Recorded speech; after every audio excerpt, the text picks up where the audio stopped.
Choisi de Jésus. Aujourd'hui, nous vous accueillons encore au sanctuaire de Beauvoir, comme la semaine dernière, et nous avons débuté cet entretien avec Jésus à l'occasion de Jésus qui, en récitant cette prière à Gethsémani. Et nous voulons que cette prière que Jésus a faite devienne nôtre devant nos difficultés, nos souffrances, nos petites misères. Et rappelons-nous ce que Jésus a dit à la toute fin, non pas ma volonté, mais la tienne, Père. Et c'est pour ça que nous sommes ici, pour faire sa volonté à lui. Et nous voulons aussi, dans notre prière, avoir une intention pour tous les gens qui entrent en vacances. Parce que parfois, on passe de prendre nos rêves, de prendre des belles vacances, puis il arrive que des petites difficultés, soit entre les personnes, des petits conflits, et puis même parfois dans un couple, là on se retrouve, on a plus de temps ensemble, alors on a plus de temps pour se quereller, pour confronter nos adversités. Alors là, nous allons les associer aux prières de Jésus, afin que ça devienne une source de grâce et non pas de division. Amen. Et comme vous le voyez, je suis encore accompagné de Marc aujourd'hui et qui continue dans la lecture du premier livre. Et il semble qu'il trouve des questions. Ah ben ce que je remarque aussi beaucoup, c'est je ressens une certaine frustration. Et je vous en parlais tout à l'heure parce que moi, j'aime beaucoup la lecture, je suis un boulimique de lecture, et quand je plonge dans un livre, ça prend pas de temps que je le traverse d'un couvert à l'autre. Mais votre livre, j'y parviens pas. Parce que la matière est différente, le propos est pas le même, et ça incite énormément à la réflexion.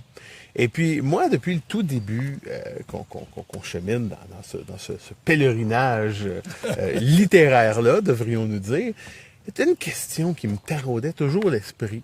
Puis j'osais pas vous la poser parce que, bon, des fois, on a toujours une petite gêne, puis on veut pas trop se lancer, puis bon. Mais là, dans votre livre, la question, le Seigneur vous la pose indirectement. Alors je me suis dit, bon, ben, écoute, si lui il le fait, moi, je vais marcher à sa suite, hein, on est un peu suiveux des fois. Et tu sais, il vous dit à un moment donné, je vois ton grand désir de continuer, je vois aussi tes grandes craintes. Surtout s'il fallait que ça sorte au grand jour, qu'est-ce que l'on dirait de toi, Léandre de la Chance, par rapport à cette œuvre-là que vous avez produite. Et puis ça nous ramène également à la question que le Seigneur vous posait. J'ai une grande demande à te faire. Acceptes-tu d'être pour moi celui qui ne vit que pour moi, qui renonce à son bien-être, à son image, à sa réputation, surtout à ses pensées? Réponds-moi. Vous, dans ce processus-là, quand vous vous êtes lancé, là, dans le fond, c'est une question à deux volets. Aviez-vous des craintes et comment ça a été reçu? Ah bien, c'est sûr que j'avais des craintes. Parce que, d'abord, j'avais des doutes aussi, hein. Parce que Jésus m'est pas apparu, la Vierge Marie non plus, alors c'était tout simplement dans la foi pure. Et lorsqu'il m'a posé cette question-là, moi, je me suis empressé de lui donner mon oui. Oui à la perte de ma réputation, mon image. Oui, moi, Seigneur, je suis là pour faire ta volonté. Comme Jésus l'a fait devant lorsqu'il était dans l'agonie. Et ce qu'il nous a demandé, c'est beaucoup moins grand que qu'est-ce que lui a eu à souffrir. Le sacrifice est de moindre nature, effectivement. On parle pas du tout de... Non. C'est très peu quand on pense à notre réputation, puis notre image, puis notre ego, comparé à ce que Jésus a souffert sur la croix. Là. Une crucifixion. Bon, alors, c'est tout de même... Et puis, mais là, je lui ai donné mon oui.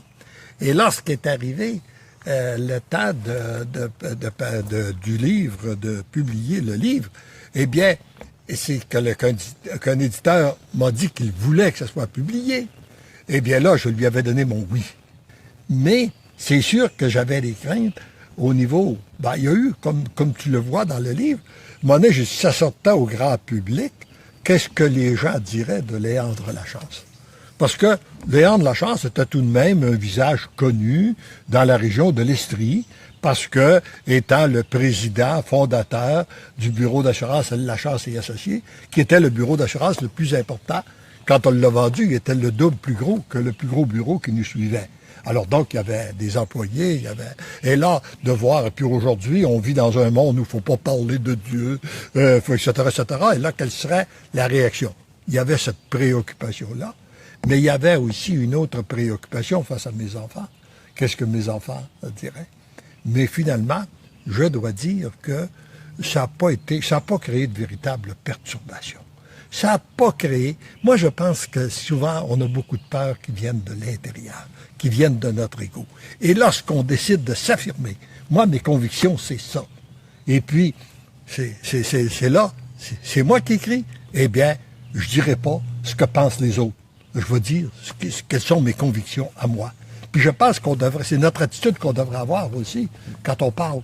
On devrait dire, je ne parle pas pour ce que les gens veulent entendre, qu'est-ce que les gens pensent, pour tâcher de bien paraître, mais j'exprime ce que je crois, moi, profondément.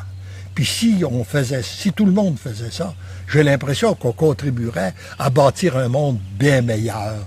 Parce que à l'intérieur de chaque personne, il y a un bon côté. Il peut y avoir certains, on a pu fauter, on a pu faire des erreurs, mais il reste qu'à l'intérieur, il y a un désir profond de vérité. Puis ça, si on l'exprime, ben je pense qu'on se rend service à soi, puis on rend service aussi aux autres. Absolument. Aimerais-tu ça qu'on s'assoie, il y a un beau banc dans le Oui, parc, on va aller faire un tour là-bas.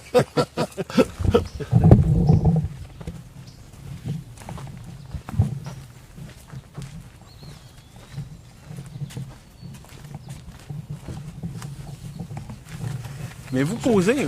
C'est peut-être mon âge qui fait qu'on aime à s'asseoir. Ah, mais c'est un endroit, vous devez savoir qu'ici au sanctuaire de Beauvoir, il y a des lieux qui sont tout à fait propres à la méditation et c'est un lieu très spirituel, un très beau sentier évangélique. Enfin bref, pour ceux qui ne l'ont pas encore visité, on vous invite à le faire et ceux qui sont déjà venus, ben, vous allez certainement vouloir revenir. Mais vous soulevez un aspect fort intéressant, M. Lachance, d'être vrai, d'être honnête dans ses convictions. Et on est dans une société du paraître. On est dans une société où on veut faire plaisir.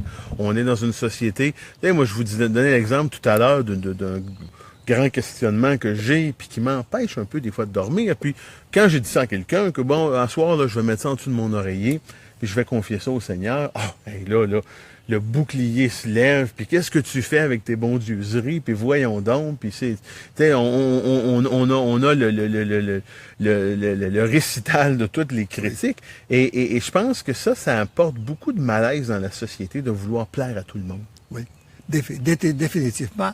Et il faut dire que nous sommes, depuis les 50 dernières années, en tout cas au Québec, puis dans bien d'autres pays au monde aussi, là, nous vivons dans un monde qui a voulu se construire sans Dieu.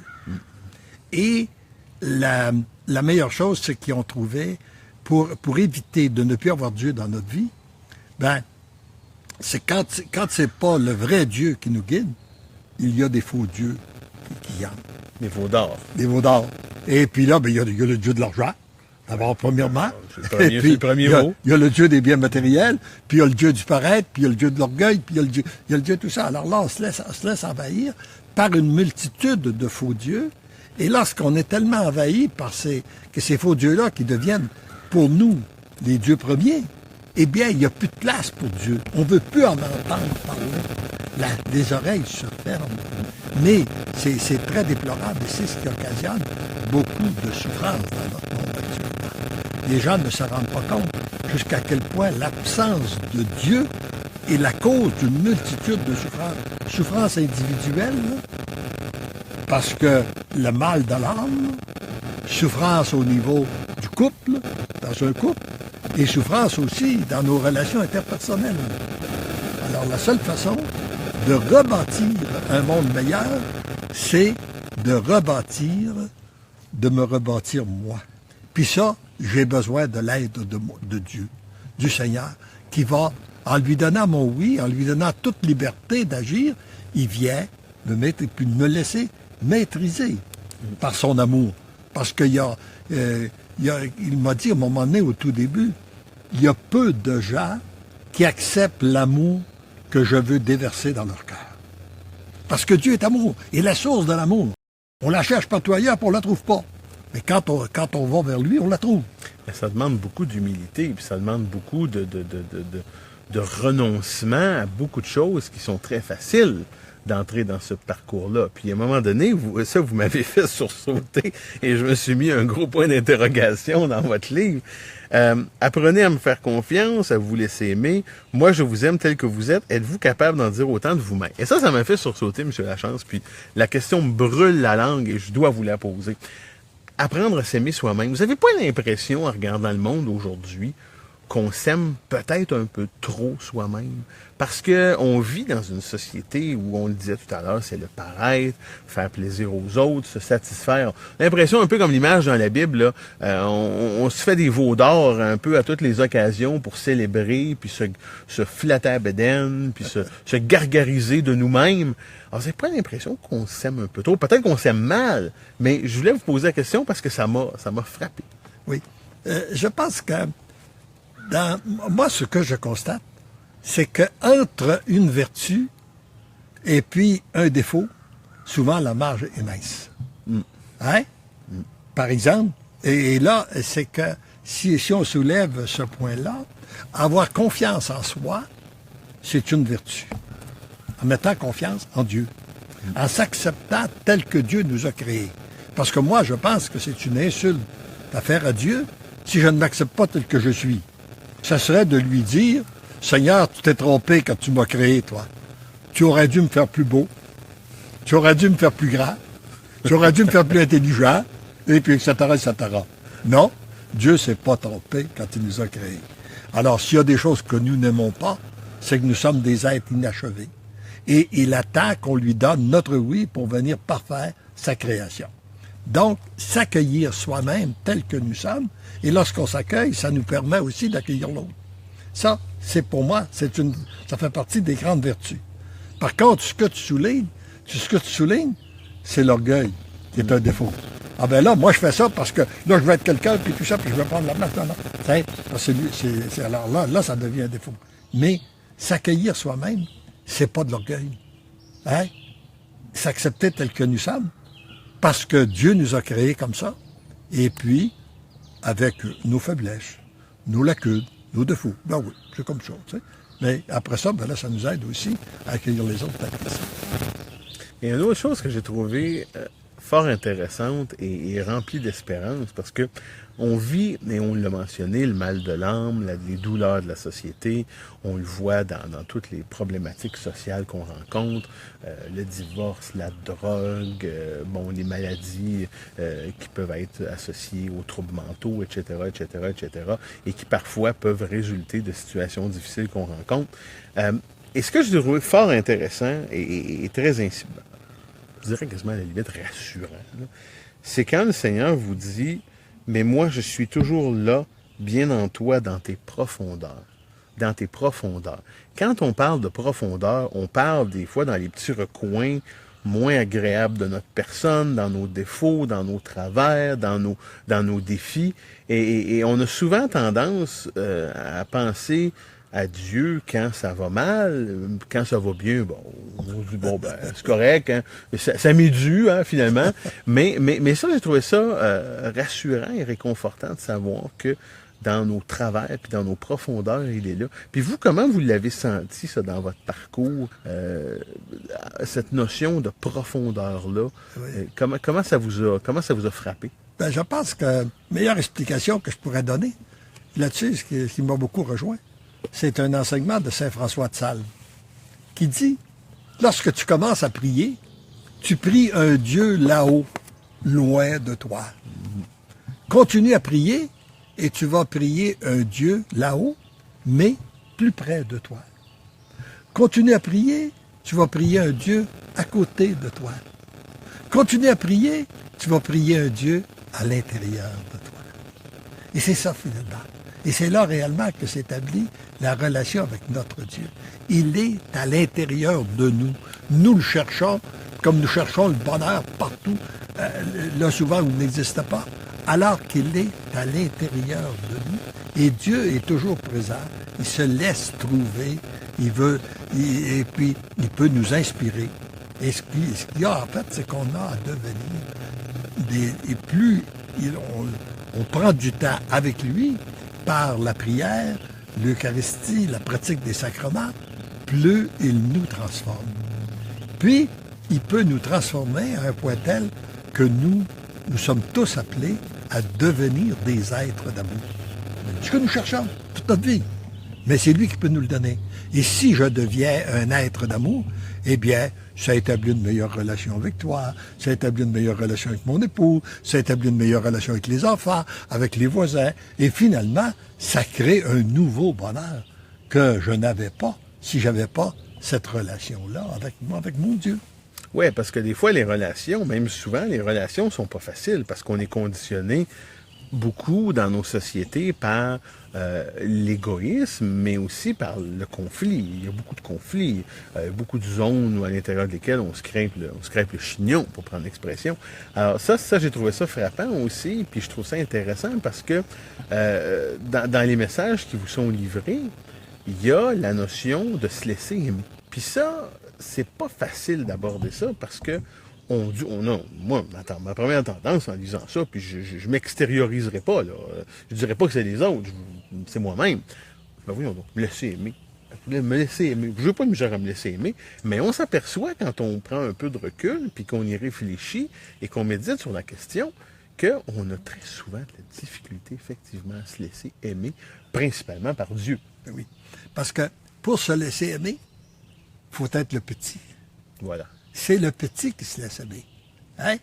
Regarde, par exemple, ce qui se passe avec un enfant. Les enfants, voilà. Quand tu as un enfant qui vient de naître, il est petit de l'aimer. Puis tout le monde l'aime, puis tu le cajoles. Puis il sent bon. Il sent bon, puis il se laisse faire. Et puis tout ça. Puis au fur et à mesure qu'il commence à prendre, là, tout à coup, non, touche-moi pas. Hein? Et puis tout ça. Pas de câlin. Et puis, plus de câlin. Et puis, etc., etc. Et puis même, quand il devient assez grand pour être capable de manger tout seul, il donne une tape sur la cuillère, bon, ainsi de suite. Alors, tu vois, là, et là, ça devient... Et puis, quand tu arrives avec un ado, ben là, c'est pas facile de lui manifester ton amour. Hein? Alors là, c'est pour ça, et c'est notre même relation qu'on a avec notre Dieu. Si on a un comportement d'ado, qu'on critique tout le temps, ben, il ne peut pas nous manifester son amour. Et nous sommes les premiers à en souffrir.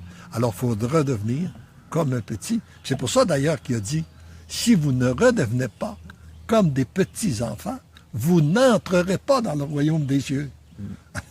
Alors, il faut quitter l'adolescence de notre vie spirituelle. C'est ça. Arrêtez de se croire grand et fort pour revenir à Dieu. Je m'accepte, oui, mais oui, je m'accepte tel que je suis. Oui, je suis tout petit. Mais oui, Seigneur, je sais que tu m'aimes. Pas parce que je suis aimable, parce que toi, tu es amour, puis tu veux m'amener pour me transformer. Et c'est peut-être pour ça, souvent aussi, des fois, qu'on a tendance à retourner vers lui quand on est dans un état de faiblesse ou un état de difficulté, parce qu'on réalise notre petitesse, si vous me prêtez l'expression, et là, on reconnaît véritablement l'ampleur de sa présence. Parce que sinon, on est grand, on est fort, on est en santé, on est solide, ça va bien, tout roule. Alors, on n'a pas besoin de lui. Mais quand on revient à un état un peu comme l'enfant dont vous parliez, qui est vulnérable, qui est dépendant, que vous changiez sa couche, que vous le nourrissiez, que vous l'abriez, parce qu'il ne peut pas aller chercher la couverte dans le garde-robe s'il a froid, c'est impossible pour lui. Alors, ça, c'est très intéressant parce que souvent, quand on regarde autour de nous, tout est toujours axé sur la force, tout est toujours axé sur la grande capacité que nous avons nous-mêmes. Alors, on veut prolonger notre vie, on veut éliminer nos rides, on veut faire ci, on veut faire ça. On a l'impression de vivre comme des surhommes. Ouais. Alors que dans le fond, c'est pas le cas. Mais l'enfant, si on revient avec l'enfant, quand il a bien beau vouloir être indépendant et pas faire de câlin, mais quand il se blesse... Voilà. Ah, oui, qu'il a oui, fait, oui. Ah, il est bien oui. content de retrouver son moment. Hein? Ah, Bon. Quand il se cogne la tête contre le bureau, c'est papa qui est alors, mais c'est souvent ça qui arrive avec les adultes. Mais il y a j'ai rencontré beaucoup de gens qui m'ont dit, moi, pour découvrir Dieu, il faut être dans le bas fond. Il faut être, après avoir, et puis des fois des gens là, qui sont rendus au suicide même, puis qui disent, Seigneur, si tu existes, fais quelque chose. Puis là, ils sont aperçus que le Seigneur existait, puis ils ont découvert le Seigneur à partir de ce moment-là. Mais on n'est pas obligé d'attendre ça pour le découvrir. Si on lui donne notre oui, hein, puis si on s'approche de lui, eh bien, il agit en nous, puis autour de nous. Oui. On va peut-être juste faire une pause. Facebook me fait des misères. Oui. Oui, absolument. Peut-être juste le dire, puis on va voir ce que ça va donner. Alors, nous allons faire une courte pause parce que il y a au niveau technique certaines choses à régler. Ça va nous permettre de préparer notre dernier segment parce que j'ai une surprise pour M. Lachance que je veux préparer.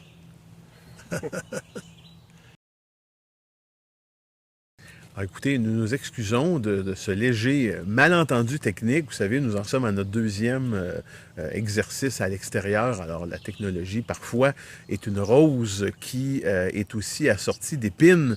Alors, nous en avons frôlé une il y a quelques minutes, une petite épine. Mais vous savez, bon, ça fait partie de la beauté du développement de cet exercice-là auquel nous nous prêtons. Alors, re-bienvenue, re-bonjour. Dans le fond, on ne vous l'a pas dit, mais c'est parce qu'on voulait tester votre attention à notre Facebook Live. Donc, c'est un exercice calculé. Alors, écoutez, ben, c'est ça, on était lancé sur une discussion fort agréable que nous avons continué par rapport aux enfants, par rapport à se laisser aimer. Et c'est un sujet qui est quasiment inépuisable. Puis avec M. Lachance, ben écoutez, c'est quelqu'un qui a quand même une expérience de vie. Vous avez au moins 2-3 doctorats dans le domaine, vous, au niveau de l'amour familial. Mais est-ce que j'ai une dernière question pour vous. La réception de votre livre, parce qu'on parlait tout à l'heure, puis vous disiez de manière très vigoureuse, j'aurais aimé ça que ce soit à la caméra, parce qu'on a vu vraiment la force de votre conviction, que quand vous dites « c'est mes convictions, je me tiens debout pour ça, je les défends », et dans notre société d'aujourd'hui, c'est pas toujours évident. Puis quand on lit vos messages, ça peut faire peur, parce qu'on se dit « si je m'avance dans cette voie-là, je vais me faire regarder de travers, je vais me faire poser toutes sortes de questions, je vais me faire lancer des roches. » Mais vous, quand je vous ai posé la question, vous m'avez dit non, moi ça ne m'est pas arrivé parce que j'étais solide dans mon cheminement et ça a probablement fait en sorte que les gens ont réalisé que voilà, c'est ce que j'étais, c'est qui j'étais. Oui. D'ailleurs, là où j'avais eu, dans le premier petit volume que j'ai écrit, le 42 ingrédients, là, Oui. et là, j'avais parlé de Dieu.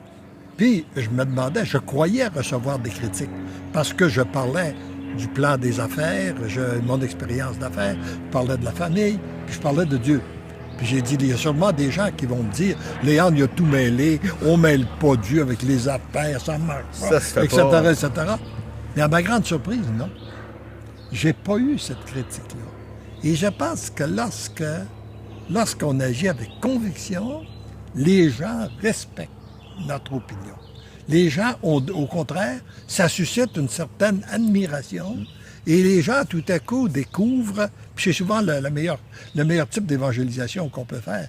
Lorsque la personne souffre ou qu'elle se sent mal aimée, puis tout à coup, elle voit quelqu'un qui est heureux, elle lui dit, mais qu'est-ce qu'il a, lui? Qu'est-ce qu'il fait qu'il peut passer à travers? Qu'est-ce qu'elle a, cette personne-là? Alors, et c'est là que finalement, la personne se met à la recherche.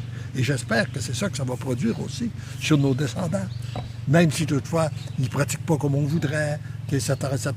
On l'a vu d'ailleurs, ceux qui ont visionné le petit vidéo sur notre 60e qu'on a mis sur YouTube, là, à l'occasion de nos petits-enfants, bien, on voit qu'ils n'ont pas nécessairement les mêmes convictions que nous, mais l'effet de nous avoir vu vivre, il y a quelque chose, il y a des valeurs qui sont là.